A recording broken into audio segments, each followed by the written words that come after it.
মাত্র 2 মিনিট দেখুন, এই খুঁটিটা শেষ পর্যন্ত দেখলে আপনি বিশ্বাসই করতে পারবেন না এটা বালি সিমেন্ট দিয়ে বানানো। অনেকে ভাবেন এমন ডিজাইন শুধু রেডিমেড বা ফাইবার দিয়ে করা যায়, কিন্তু আমরা দেখাচ্ছি সাধারণ বালিয়া সিমেন্ট দিয়েও কিভাবে রাজকীয় লুক আনা সম্ভব।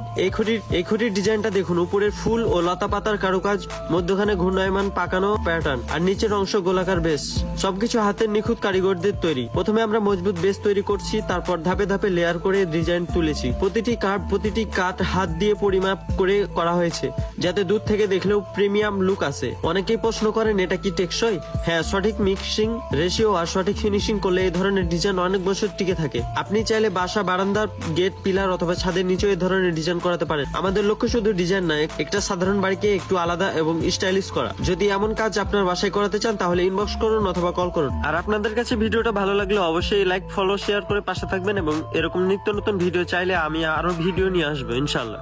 এবার কিছু কাজ নিয়ে কথা বলি। আপনারা অনেকেই ফোন দিয়ে জিজ্ঞাসা করেন যে এই কাজগুলো আপনারা কিভাবে করেন। আমরা মূলত এই কাজগুলো কন্ট্যাক্টের মাধ্যমে করে থাকি। আপনারা জিজ্ঞাসা করেন যে পিলার অথবা সিলিং ফুল এই কাজগুলো কিভাবে করে থাকেন। আমরা পিলার গুলো আপনার পার পিস হিসেবে কন্ট্যাক্ট নিয়ে থাকি। টালি অথবা অন্যান্য ডিজাইন গুলো যেগুলো স্কোয়ার ফুট হিসেবে করা হয়, সেগুলো স্কোয়ার ফুটের মাধ্যমে কন্ট্যাক্ট নেওয়া হয়। আমরা এই কাজগুলো সারা বাংলাদেশেই করে থাকি, বাংলাদেশের যে কোনো প্রান্তরে গিয়ে করে থাকি। আপনারা যদি কেউ দেশ অথবা প্রবাস থেকে যদি এই সমস্ত ডিজাইনের কাজগুলো করাতে চান তাহলে অবশ্যই আমাদের স্ক্রিনে দেওয়া নাম্বারে যোগাযোগ করবেন।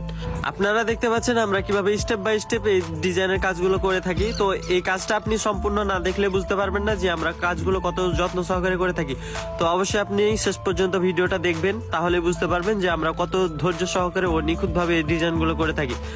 তো আপনারা দেখতে পাচ্ছেন এখন প্রায় ফিনিশিং শেষের দিকে চলে আসছে। তো ইনশাআল্লাহ ফিনিশিংটা দেখবেন এবং একটা লাইক, কমেন্ট, শেয়ার করে সবাইকে একটু দেখার সুযোগ করে দিবেন।